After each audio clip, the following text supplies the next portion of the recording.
할렐루야. 새벽을 깨우신 주의 백성들을 다시 한번 예수님의 이름으로 환영하고 사랑하고 축복합니다. 남유다의 마지막 새 왕 이야기. 요시아의 자식들, 자손들입니다. 어, 말씀을 붙들고 자신과 또 자신의 가정과 나라와 민족을 말씀으로 개혁하기를 소망하면서 생명을 걸고 말씀을 의지하여 말씀이 이루어지는 것을 보기를 소망했던 요시야 왕. 그 요시야 왕의 그 몸부림에도 불구하고 남유다를 향한 하나님의 진노는 끌 수가 없었습니다. 이 남유다의 마지막 세 왕, 18대, 19대, 20대, 17대, 18대, 19대. 이 세 왕 마지막 이야기. 그 유명한 여호와 김, 그리고 그 아들 여호와 긴, 그리고 마지막 시드기야는 요시아의 다른 아들이죠. 요시아의, 그러니까 여호와 김이 아닌 또 다른 아들. 그러니까 숙부. 이 여호와 긴의 말이 좀 헷갈린데 여호와 긴의 숙부예요. 그 중에 오늘은, 어제는 여호와 김에 대한 이야기고 오늘은 여호와 긴과 마지막 시드기야에 관한 이야기입니다. 어,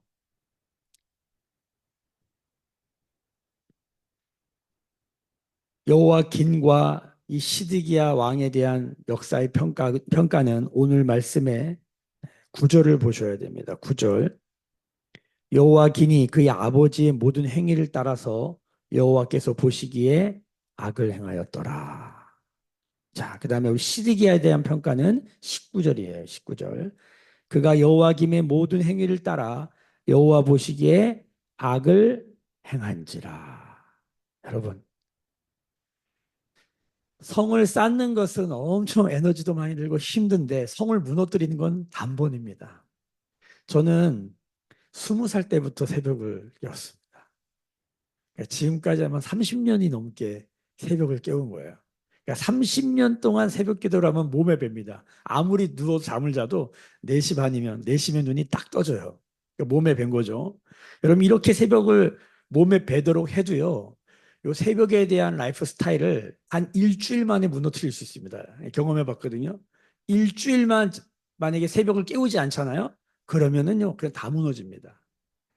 세우는 것은 그렇게 힘드는데 무너뜨리는 건 단순간입니다. 요시아가 그 나라를 다시 세우기 위하여 그렇게 애를 써서 나라를 세웠는데, 여러분, 단숨에 세 왕이 그냥 다 무너뜨립니다. 그러니까 믿음의 가정을 세우기 위하여 생명을 거는 일들이 있었죠. 여러분, 우리나라에 복음이 들어가기 위하여 수많은 선교사들의 피가 흘려졌습니다. 이게 쉬운 일이 아닌 거예요. 생명을 걸어야 되는 거예요. 피를 봐야 되는 일이에요. 그런데 이게 무너지는 것은요, 단숨입니다. 그러니까 성벽을 보수하고 성벽을 지키기 위해서 기도하며 말씀을 붙드는 사람들, 그 몇몇의 사람들을 통하여 나라와 민족도, 가정도, 교회도 그 하나님의 은혜를 입게 되는데, 여러분, 지키고 세우려는 사람은 적고 그러면 무너뜨리는 사람들이 있는데, 여러분, 근데 사실 중간에 뭐 이래도 좋고 뭐 안 그래도 좋고 그러는 분들이 있죠. 이분들이 무서워. 여러분, 하나님 나라에는 중립이 없습니다. 이 영적인 세계에 들어가면요, 하나님 아니면 사탄 막이고 생명 아니면 죽음이고 축복 아니면 저주입니다. 이 세상 나라는 그냥 다양하잖아요. 이럴 수도 있고 저럴 수도 있는데, 하나님의 나라는 그 안에 들어가면 아주 선명하고 명확한 것입니다. 진리 아니면 거짓입니다. 우리가 하나님 앞에 나아간다라고 할 때, 그 영의 세계에 들어간다라고 할 때는 거기에는 모호함이 없습니다. 중립지대가 없습니다. 천국 아니면 지옥입니다. 하나님 보시기에 선을 행하며 하나님 보시기에 하나님의 마음을 시원케 하느냐, 하나님 보시기에 악을 행하는가. 그러니까 성경에 이 역사를 통해서 우리 가운데 가르쳐주는, 오늘도 우리가 지금 이 어제 오늘이 몇십 년씩 막 지나가거든요. 그러니까 한 장 넘기면 몇십 년이 지나가는 거예요. 그러니까 정신없이 빨리 돌아가요. 그런데도 너무 상세하게 우리 안에 알려주는 것이죠. 이 엄청나게 빠른 역사를 통해서 성경이 우리 가운데 말을 하는 것입니다. 여러분 잘 들으셔야 됩니다. 하나님이 우리 가운데 어떻게 말씀하시는가? 하나님은 하나님의 사람을 통해서 말씀하십니다. 또 하나, 하나님은 역사를 통해 말씀하십니다. 그러니까 하나님의 사람을 알아볼 줄 알아야 되고 하나님의 사람의 말을 들을 줄 알아야 돼요. 그러니까 이 히브리서 1장 1절에 보면 하나님이 역사 내내 하나님의 사람들을 계속 보내셨다. 선지자를 계속 보내셨다. 근데 그들이 듣지 않는 거예요. 여러 부분과 모양으로 말씀하신다. 근데 듣지 않는 거예요. 듣지 않는 거예요. 여러분 결국 열왕기도 결론이 뭡니까? 듣지 않는다는 거예요. 듣지 않아요. 들어도 순종하지 않아요. 이걸 다른 말로 하나님을 향해 계속 저항하고 있는 모습. 하나님을 향해 저항하는 모습. 그리고 아수르 왕이나 세상의 권력자들 앞에 무릎 꿇고 항복하여 포로가 되는 모습. 이것이 지금 역사가 보여주는 거울인 거예요. 왜 이러지? 하나님한테는 저항하고 세상 왕들한테는 불복하고. 그러나 성경은 뭐라고 그럽니까? 하나님께 불복하고 항복하고 세상을 향해 어떻게 하라는 거예요? 저항하라는 거예요. 거꾸로 가는 거죠. 거꾸로. 성경의 결론이 뭡니까? 죄는 무엇입니까? 거꾸로 가는 거예요. 로마서 1장에 보면은 죄를 말할 때마다 거스른다라는 표현을 해요. 사람의 순리를 거스리고 하나님의 뜻을 거스르고 하나님의 영광을 거스린다. 이 세 가지로 표현해요. 로마서 1장이 죄를 거꾸로 가는 거예요. 하나님께 항복해야 되는데 세상에 항복하고 세상을 저항해야 되는데 하나님을 정하고 거꾸로 하는 거예요. 성경은 이것을 죄다라고 말하는 것입니다. 근데 이 죄는 도대체 어디서부터 오는 것인가? 요한복음 16장에 신약이 이걸 정리해 주는데 요한복음 16장을 다 찾아보겠습니다. 우리 신약 성경 마태, 마가, 누가, 요한입니다. 요한복음 16장 9절입니다. 요한복음 16장 9절 우리 같이 한번 읽어볼까요? 시작. 죄에 대하여라 함은 그들이 나를 믿지 아니하며. 성경이 말하는 죄의 마지막 결론이 뭡니까? 예수님을 믿지 않는 게 죄예요. 이 믿는다라는 말에는 두 가지 의미가 들어있어요. 첫 번째는 뭐냐면 듣는다는 거예요. 듣는다. 들어야 되는 것입니다. 듣지 않는 거예요. 왜 듣습니까? 순종하기 위해서죠. 그러니까 순종하지 않는 게 죄가 되는 거예요. 듣지 않는 게 죄가 되는 거예요. 우리가 다른 건 얼마나 잘 듣습니까? 여러분 어디에 돈 떨어져 있다. 그럼 우리가 얼마나 잘 듣습니까? 그리고 얼마나 잘 순종합니까? 듣는 즉시 가서 그걸 줍지 않겠습니까? 그 어떤 목사님이 설교 시간에 그렇게 표현하더라고요. 우리 선배 목사님이 여러분 예배당에 돈 떨어져 있어요. 돈 주스러 오세요. 이러더라고. 야, 우리가 그런 데는 얼마나 밝고 얼마나 몸이 빠릅니까? 가지 말래도 막 바지가랑이 잡아 당겨도 달려가는 게 우리 인생인데 하나님의 말씀이 선포됩니다. 아무도 듣지 않아요. 거기에는 우리 마음이 반응하지 않는 것이죠. 이게 성경에 뭐라는 거냐면 영적으로 감각이 죽었다 이렇게 표현해요. 그러니까 지금 이스라엘은 뭐냐면 이 계속적으로 이 영적 감각이 죽어 있는 모습을 보여주는데 이게 어떤 모습이냐면 이런 거예요. 아까도 말씀드렸지만 하나님께 나아가는 건 엄청난 저항감을 느끼고 이 세상을 향한 이 수많은 이 죄악의 모습들을 향해 반응하는 거 우리가 막 달려가는 모습이에요. 이게 어떤 거냐면 제가 이 치아를 제가 20살 때 교정했거든요. 그러니까 지금은 아주 그 기술이 좋아져 가지고 치아 교정을 아주 더 좋게 하던데 저 때는 이 치아를 교정하잖아요. 교정한 다음에 맨 마지막에 뭐라냐면 이 치아가 저는 이렇게 앞으로 나와 있었는데 이걸 집어넣었단 말이에요. 집어넣고 나서 어떻게 하냐면 의사가 잇몸 위를 잘라내더라고요. 이렇게 칼로 다 잘라내더라고요. 왜 그러냐 그랬더니 잇몸 세포가 원래 치아의 그 모습을 기억하고 있대요. 그걸 잘라내야 된대요. 그러니까 뭐 피를 다 내고 다 잘라내. 옛날에는 그렇게 했어요. 한 30년 전에는 잘라내는 거예요. 그리고 이제 그걸 딱 고정시켜서 잡아놓는데 제가 뭐 몇 년 살다가 보니까 안에다가 이제 고정시키는 게 이게 쇠로 다 이렇게 고정시켜 놓잖아요. 무슨 와이어 같은 걸로. 그게 다 터진 거예요. 근데 여러분 그렇게 그 잡아놓는데 엄청 아프거든. 그 팔을 잘라냈으니 얼마나 아프겠어요. 근데 그게 와이어가 딱 터지니까, 잡아놓은 줄이 터지니까, 이야, 순식간에 원래대로 돌아가더라고요. 그 몇백만 원을 들어서 그렇게 잡아놓고 잘라내고 막 와이어로 잡아맨 거를 대 터지니까 그냥 훅 들어가는 거예요.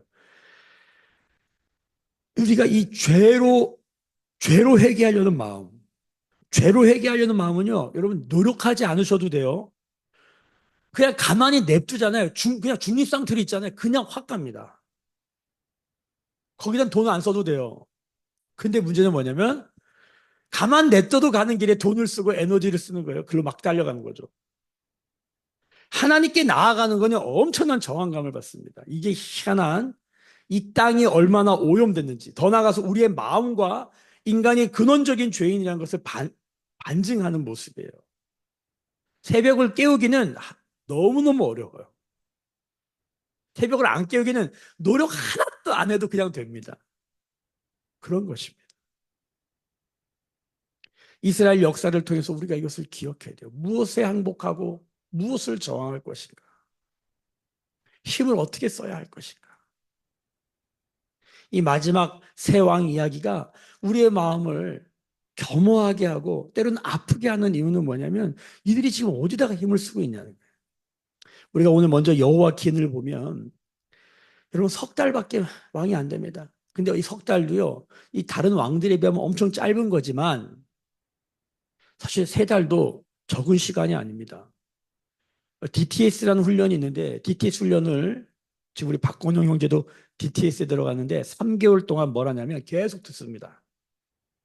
아침 먹고 듣고 점심 먹고 듣고 저녁 먹고 듣고 계속 듣습니다. 어떤 사람이 3개월 동안 여러분 한번 집중해서 들어보십시오. 그러면은 어떤 일이 벌어지냐면 생각이 바뀌기 시작합니다. 생각이 바뀌면 행동 하나를 바꿀 수 있습니다. 그래서 우리의 삶의 습관 하나, 행동 하나를 바꾸기 위해서 잡는 시간이 몇 개월이냐면 3개월입니다. 근데 3개월이 어떤 3개월이냐면 다른 거 하다가 그냥 하루씩 가는 이런 3개월이 아니라 3개월 완전히 올인하고 집중하는 거예요. 다른 모든 것을 끊어내고 거기에만 집중하는 거예요. 그럴 때 생각이 하나 바뀌고 행동 하나를 바꾸는 거예요. 요 DNA를 심고 오는 거예요. 요거 하나, 생각 하나 바꾸고 행동 하나 바꿀 줄 알면 삶에 돌아와서 이제 하나씩 하면 되니까. 이거 하나 3개월 요걸 장착을 하면 우리의 평생에 제가 3개월을 그렇게 계속 들은 다음에 그 3개월을 또 3개월을 한번 해보는 거예요. 그 6개월을 하거든요. 6개월을. 그렇게 6개월, 제가 6개월을 투자하면 60년을 번다는 거예요. 우리 성도들도 하나님 앞에 이렇게 집중하는 시간을 갖는 게 굉장히 중요합니다. 그러니까 우리가 많은 시간을 들임에도 불구하고 왜 이렇게 잘 안 변할까? 신앙생활을 몇십 년을 했는데 하나님을 포기하지는 않는데 왜 이렇게 변하지 않을까? 오늘 이 여호와긴의 석 달은 어떻게 보면 짧지만 어떻게 보면 엄청난 기회예요. 하나님이 주신 기회예요. 근데 이 3개월을 선용하지 못해요, 여호와긴은. 어떤 일이 일어납니까? 자, 하나님이 이제 기회를 주시는 방식이 뭐냐면 3개월 시간 주셨잖아요. 근데 이 돌이키지 않아요. 하나님 어떻게 하냐면요. 고난과 고통을 주세요. 그 고난과 고통이 그냥 고난과 고통만 보면은 정말 어떻게 이런 일이 일어나 이렇게 말하지만 가만히 보면 묵상해 보면요. 고난과 고통도 여러분 은혜입니다. 은혜예요. 하나님의 눈으로 보면 광야는 저주의 장소가 아니라 뭡니까? 훈련의 장소예요. 그래서 축복의 장소가 되는 거예요. 뭐가 없다. 이게 나쁜 게 아니에요. 근데 많은 사람들이 뭐가 없으면 뭡니까? 절망하고 좌절하는 건 전문가야. 낙심하는 건 전문가야. 삐지고 섭섭한 건 전문가인데 그것을 하나님을 향한 감사와 찬양으로 가져가는 건 그렇게 간단한 일이 아니더라는 거예요. 오늘 하나님께서 어떤 은혜를 주시냐? 여러분 이걸 잘 들으셔야 돼요. 바벨론이 와서 침공합니다. 바벨론 1차 침공, 그 유명한 이때 다니엘이 포로로 잡혀가요. 이 다니엘 침공, 이 바벨론의 1차 포위, 그리고 이제 바론이 포로 잡혀가는 걸 제가 왜 이걸 축복이다라고 말하냐면 예레미야가 이걸 전해요. 예레미야를 우리가 묵상했잖아요. 예레미야 내내 뭐냐면 너희는 바벨론에 항복하라는 거예요. 하나님이 그들을 보내신다는 거예요. 왜? 우리에게 다시 기회를 주시게요. 바벨론 포로에 잡혀가서 바벨론 강가에서 그 바벨론의 사람들이 이스라엘 사람들한테 뭐라고 와서 노래 부르라 그래요. 너희들 여기서 노래 불러봐. 그게 치욕과 조롱이거든요. 근데 거기서 이스라엘 사람들이 할 수 있는 노래가 뭐 하나님 찬양하는 것밖에 없거든요. 거기서 울면서 찬양을 불러요. 근데 찬양을 하면서도 하나님 뜻을 깨닫지 못해요. 지금 이 열왕기하 읽고 있는 사람 최초의 독자가 누구냐면 바벨론 포로들이거든요. 그 금발강가에 앉아가지고 그들이 시켜도 노예한테 노예처럼 노래를 부르는데 여러분 그것도 거기서도 하나님을 찬양할 수 있어야 되는데 온전한 찬양을 드리지 못해요. 그냥 울면서 계속 그냥 고향으로 돌아갈 생각만 해요.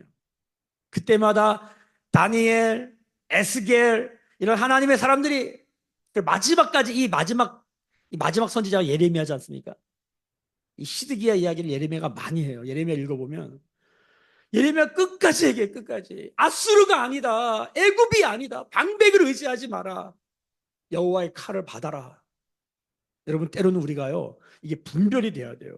이게 받아야 될 고난이지, 그러니까 병과 싸워야 할 때가 있고요, 병을 받아들일 때 끝나는 게 있어요. 이게 참 어려운 얘기인데 이게 다 케이스 바이 케이스라 딱 잘라 말하기는 어렵지만 우리가 분별해야 돼요. 적어도 지금 이스라엘의 바벨론 침공은 성경이 계속 말하기를 이것이 하나님의 손이라고 얘기하는 거예요. 역사를 움직이는 손이다. 바벨론 포로가 와서 뭘 합니까? 둘러싸요. 1차 침공이에요. 1차 침공.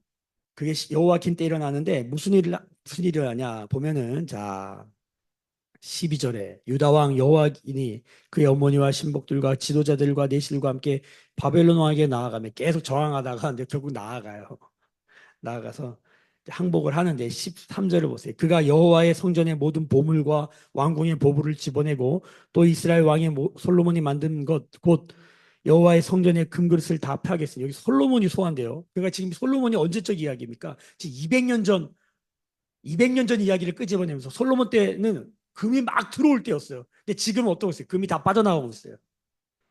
여러분 이게 돈이 들어올 때가 있고 나갈 때가 있잖아요. 지금 이게 돈이 다 빠져나가고 있는 모습이에요. 금이 다 뺏기고 있어요. 근데 성경이 뭐라 그럽니까? 13절 마지막에 여호와의 말씀과 같이 되었다. 여러분 우리나라도 경제 성장이 막 될 때가 있었잖아요. 60년대, 70년대. 여러분 그때 우리나라 그 그래프 도표를 보면요. 교회 성장률이 100, 200을 달릴 때였어요. 그러니까 경제가 따라와요. 제가 중국에서 선교할 때도 보면 교회 성장률이 200%, 200%. 3개월마다 이게 수직 상승을 하는데 숨어있던 지하교회 성도들도 다 나올 뿐만 아니라 복음을 전하면 얼마나 수제 다 받아들이니까 제가 있을 때는 200, 교회 성장률이 200%라니까요. 여러분 이런 거 보신 적 있어요? 제가 본 거는 한 300명, 500명 되던 교회가 10년 만에 여러분 100만 명이 됐어요. 제 눈으로 봤어요. 우리나라 뭐 60만 교회 뭐 이렇게 얘기하는데 중국에는 그 카운트가 의미가 없어서 100만 명 교회가 있더라고. 교회가 그렇게 가파르게 상승하는데 어떤 일이 일어나면 중국의 경제가 성장하는데 전 세계가 마이너스 성장으로 끙끙할 때 중국만 세계 제조국이라고 하는 공장이라고 하는 별명을 가지고 야 치고 올라가는데 제가 그때 중국에 있었거든요. 야 정말 제가 그때 봤어요. 경제 성장률은요 교회 성장률을 따라오다가 여러분 교회 성장이 둔화되면서 경제 성장률이 교회 성장률을 치고 올라가잖아요. 그럼 어떻게 교회가 침체되면서 경제 성장률 어느 정도 올라가다가 멈춰요. 이 교차점이 있어요. 여러분 지금 이때는 그러니까 이스라엘도 솔로몬 때 여러분 온 세상의 금이 다 솔로몬한테 오잖아요. 우리가 그 성전 건축할 때 그때 보면 막 들어올 때예요. 여기 성경이 뭐라고 이건 다 빠져나가요. 그러니까 우리가 재정이 빠져나갈 때가 있어요. 근데 분별해야 돼요. 하나님이 가난케 하신 이유가 있는데 하나님이 가난케 하실 때 하나님의 사람은 하나님의 음성을 들을 줄 알아야 됩니다. 지금 이스라엘의 금이 다 빠져나가고 있어요. 그리고 뭐라고 하냐면 이것이 여호와의 말씀과 같이 되었다. 근데 이스라엘은 아직도 못 깨닫고 뭐 합니까? 그거 안 뺏기려고. 뭐 안 뺏기려고? 금 안 뺏기려고 그거 막 붙들고 있는 거예요. 근데 이거를 못 막아요. 그 다음에 14절 이하에 보면은, 거기 보면 그가 또 예루살렘의 모든 백성과 모든 지도자와 모든 용사, 만명과 모든 장인과 대장장이, 전문가, 기술자, 똑똑한 사람은 다 사로잡혀가요. 사람이 빠져나가요. 사람이 빠져나가면서 뭐라고 그러냐면, 비천한 자 외에는 그 땅에 남은 자가 없었다. 여러분, 이게 얼마나 비참한 일이냐면요. 여러분, 포로로 잡혀간 사람은 똑똑한 사람들이에요. 잘 들으셔야 돼요. 포로로 잡혀간 사람들은, 바벨론이라고 하는 세상을 상징하는 세상의 포로로 잡혀가잖아요. 아, 똑똑한 사람만 잡혀가요. 여러분, 어떤 사람만 남아 있습니까? 비천한 자들만 남아요. 그러니까 이게 두 가지 의미가 있는, 하나는 남은 자들은 의문의 일패야. 왜 나는 안 잡아가지? 이 느낌이 있는 거예요. 여기서 잡아간 사람과 잡아가지 않은 사람. 여러분, 지금 세상이 어떻게 돌아가고 있죠? 능력주의 세상입니다. 똑똑한 사람들이 교회 나올까요? 머리 팽팽 돌아가면 교회 나올까요? 매일 와서 새벽을 깨웁시다. 주의 말씀을 묵상합시다. 기도합시다. 머리가 팽팽 돌아가는데 이게 들릴까요? 제가 이걸 반 똑똑이라고 해요. 반 헛똑똑이. 머리는 똑똑한데 상당히 많은 걸 놓치고 있는 거죠. 지금이 하나님의 말씀을 붙들어야 될 때인지, 지금 돈을 붙들어야 될지를 분별을 못 하는 거예요. 뭐에 어두워서. 이 정욕과 탐심에 어두워서. 지금 이스라엘의 마지막 모습을 이렇게 그려요. 사람들이 다 빠져나가요. 남은 자들이 있어요. 그러니까 이 상태만 보면 굉장히 비참해요. 이 여호와긴의 세 달 동안의 왕위 시대에 3개월, 단 3개월 만에 돈이 다 빠져나가요. 사람 다 잃어버려요. 그리고 마지막에 다 사로잡혀간 다음에 17절을 보십시오. 17절. 왕도 잡혀가요. 이 여호와긴도 잡혀가요. 내일이 마지막 장이에요. 11개 마지막 장인데, 여호와긴은 잡혀갔는데 어떻게 됐을까요? 여기는 안 나오는데 내일 나와요. 내일 중요해요. 여호와긴이 어떻게 됐을까? 여호와긴의 비참한 모습인데, 오늘 시디아도 비참하게 죽거든요. 여호와긴의 비참한 모습인데 여기에도 뭐가 있냐? 여러분, 하나님이 소망의 씨앗을 남겨놓습니다. 그게 내일 나와요. 내일 마지막 세 절이, 11개 세 절 읽으면서 전율이 오는 말씀이 와요. 이 여호와긴이 어떻게 됐는가? 잡혀갔는데 어떻게 살았는가? 여호와긴 결론을 말씀드릴게요. 내일도 나오는데, 바벨론에 가서 잘 살아요. 하나님의 은혜를 받아요. 그걸 역사를 딱 마지막으로 그리면서 약간 소망을 탁 주고 열왕기를 끝내요. 근데 그 과정은 굉장히 고통스러워요. 잘 보세요. 이 여호와긴의 마지막 모습을 17절 보세요. 바벨론 왕이 또 여호와긴의 숙부 마따니아를 대신하여 왕으로 삼고 그의 이름을 고쳐 시드기야라 하였더라. 자, 여호와긴도 포로로 잡혀가요. 왕도 포로로 잡혀서 끝난 거, 나라가 끝난 거예요.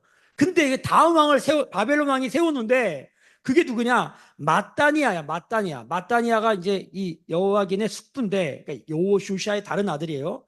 근데 이 마따니아 뜻이 뭐냐면 하나님의 선물이란 뜻이에요. 하나님의 선물이 뭐가 되냐? 왕으로 삼고 그 이름을 고쳐 시드기야가 됩니다. 시드기야가 무슨 뜻이냐? 하나님의 의라는 뜻이에요. 하나님의 선물이 하나님의 의가 돼요. 이게 누가 이름을 지어준 거예요?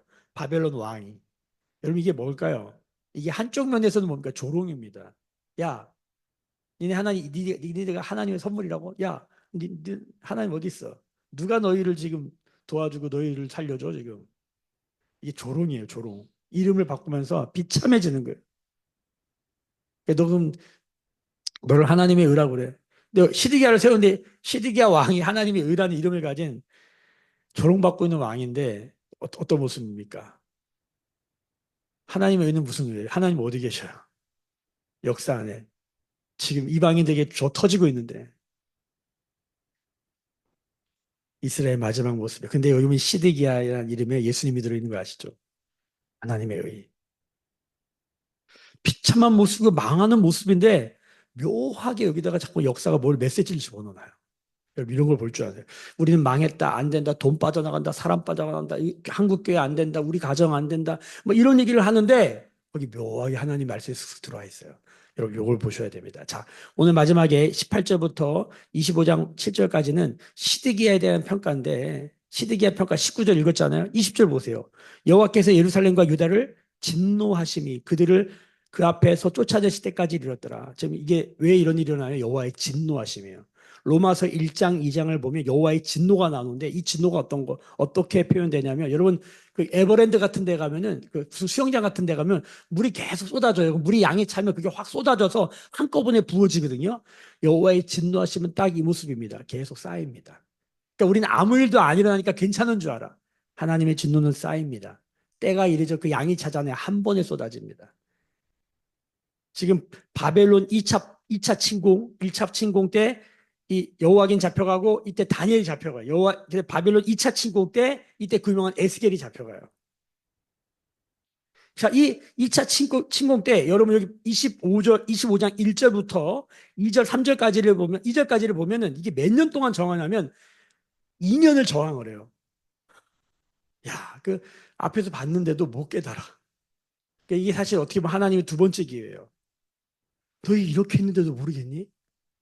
너 이렇게 돈 다 빠져나가고 사람 다 잃어버려도 모르겠니? 우리가 그렇게 어리석어요. 하나님의 음성을 들을 줄 몰라요.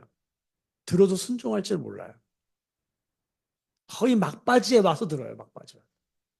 그래도 들으면 은혜예요. 2년을 저항하는데 여러분 여기는 지금 우리가 대충 이렇게 읽지만 이 예루살렘 성에 가보면 이게 지금 보통 일이라는 게 아닙니다. 아니라는 거 알겠네요. 예루살렘 성이 그렇게 함락하기가 쉬운 성이 아니에요. 그러니까 이렇게 에워싸가지고 이 바벨론 왕 느부갓네살이거든요. 다. 이 느부갓네살이 여기다 토성을 쌌습니다. 가서 보면 야 여기다 성을 쌌다고?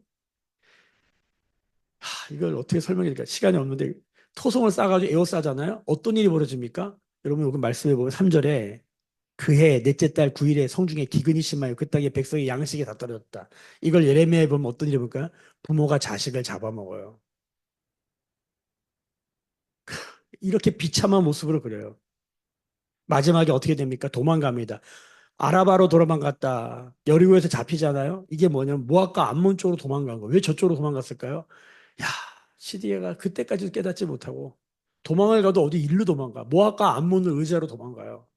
애굽을 의지하다가 아수를 의지하다 이렇게 두드려 맞았는데 마지막에 모압과 암몬으로 도망가면 어떡하냐는 거예요. 그러니까 이런 거를 역사를 알고 이거 보면 야, 어떻게 이렇게까지 갈까? 북한을 보면은 야, 지금 막 발악하잖아요. 지금 해안포를 다 열어놓고 지금 뭐 남한으로 길을 다 막고 지금 전쟁 준비하는 걸 지금 막 하고 있잖아요. 김정은 또 나와서 우린 공격할 의사가 없다고 6.25 전쟁 때랑 비슷하게 지금 계속 하잖아요. 겉으로는 괜찮다고 하면서 또 한쪽에서 위협하면서 지금 우리가 다 보고 있는데 여러분 하나님의 백성이 하나님의 목전에서 죄악을 저지를 때마다 성경이 뭘 보여줍니까? 전쟁이 일어납니다. 진노가 쌓여 터집니다. 제가 얼마 전에 이 얘기를 했더니 우리 자식들이 아빠는 저 얘기를 맨날 해. 근데 한 번도 전쟁은 안 일어났어. 이렇게 얘기하더라고. 그래서 제가 안 일어나야지. 전쟁 일어나면 어떡하겠냐. 여러분 우리 정신 차려 기도해야 될 때입니다. 이렇게 뉴스에 나와도 반 우리가 진짜 이 안전 불감증 수준이 심해졌어요. 진짜 제가 보기에. 감각이 없어요. 미사일이 날아다녀도 우리나라 사람들은 그냥 평안해요. 맨날 그런 일이니까 일상이니까. 저렇게 해안에 장사포를 다 열었다 그래도 기도합시다. 모여 기도합시다. 제가 보면서 이게 뭔가 한가울 수 없는 역사의 흐름이 가고 있구나. 이 개인의 문제를 넘어서고 나라와 민족을 바라보지 못하는 우리의 기도의 내용을 보면 그냥 압니다. 우리 믿음의 선배들은 모이면 나라를 위해 기도했어요. 지금은 모이면 뭐 합니까, 우리는? 돌아볼 필요가 있습니다. 이 마지막 모습, 여러분이 가정을, 이 시대의 마지막 모습이 가정의 모습이에요. 자식들 둘이 있는데 아들들이 다 부모 앞에서 죽는 걸 부모가 보는 거예요. 그 마지막 보고 어떤 이 눈을 뽑아버려요. 그러면 그 사람의 이 생각에 뭐만 남았어요? 마지막 본 게 자식 죽는 거고 눈이 뽑혔어. 야, 이게 사실 이게 너무 잔인한 얘기인데 이게 비참한 최후예요. 그러니까 오늘 말씀 읽어보면 정말 아파요. 근데 여러분 여기에도 하나님의 소망이 숨어 있습니다. 이 바벨론의 1차 침공, 2차 침공이 역사는 뭐라고 얘기하면 하나님의 기회였다라는 거예요. 여러분 고난이 밖에서 안으로 들어옵니다. 한번 저를 보셔요. 밖에서 먼저 여러분 환경적으로 일어납니다. 그래도 깨닫지 못하잖아요. 그럼 몸으로 다가옵니다. 나중에 마음으로 다가오잖아요. 여러분 마음에 문제가 생기면 이게 진짜 이게 어떻게 안 돼요. 그러니까 피해가 일어나고 피해 의식이 생겨요. 피해 망상에 들어가잖아요. 이게 회복되기 어려워요.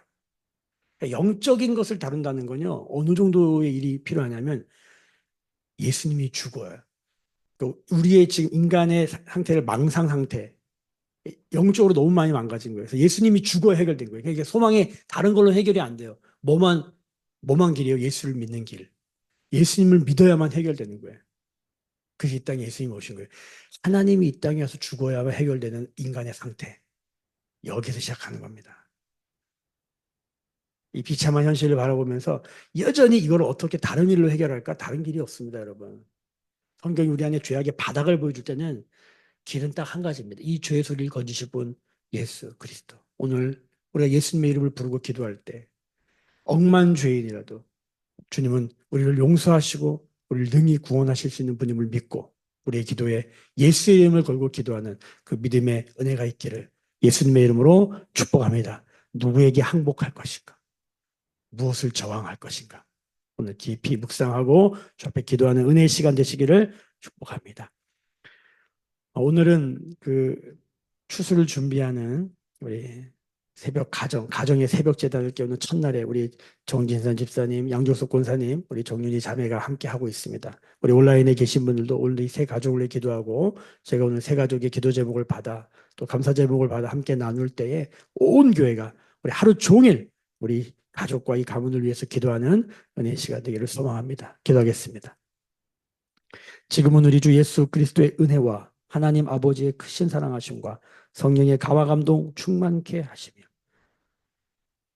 죄를 돌이켜 예수를 믿게 되어지는 성령의 기름 부으심이 오늘 머리 숙여 예배하며 기도하며 묵상하는 주의 백성들의 머리 위에 그들의 삶과 가정과 생업과 일상과 일터 위에 매일 교회와 조국 교회와 열방에 나갈 선교사님들 위에 그리고 새벽을 깨운 정진삼, 양정숙, 정윤이 귀한 가정 위에 지금부터 영원까지 함께 계실지어다. 아멘. 주의 영광 이곳에 가득해 우린 선의 주님과 함께해 찬양하며 우리는 전진하리 모든 열방 주 볼 때까지.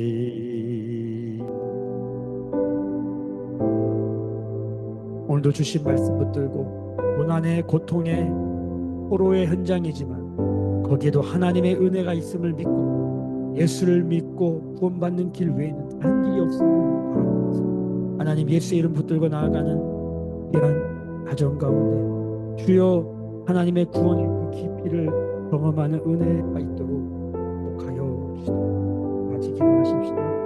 먼저 그의 나라와 의를 구하는 자들이 이 모든 것을 도와주실 주님을 바라보면서 우리가 나라와 민족을 위해 기도해야 됩니다. 전쟁이 일어나서는 안 됩니다. 전쟁이 막아서는 사람들이 하나님 긍휼히 주시고 이 땅의 죄가 나의 죄를 고백하며 주 앞에 가슴을 찢으며 기도하는 일이 있어야겠습니다. 주여 긍휼을 베풀어 우리 기도하시고 교회를 위해 기도하시고 하나님 잃어버린 자들이 돌아오는 하나님 은혜가 있도록 긍휼을 베풀어 주시옵소서. 함께 기도하며 주 앞에 나아가게 하겠습니다. 오늘은 정진삼, 양정숙, 정윤이 위한 가족을 기도할 때 지금 기도 제목이 올라오지 않았기 때문에 우리가 같이 성령의 인도함을 따라 축복해 주시고 주의 손에 올려드려서 이 가정이 서로 잡혀 하나님 말씀의 인도를 받아 마지막 때 하나님 귀한 쓰시는 귀한 가정 제도로 입혀 주시도록 같이 부르짖어 기도하도록 하시겠습니다. 마음껏 기도하시고 은혜롭고 자유롭게 돌아가시기를 축복합니다. 함께 기도하겠습니다. 주여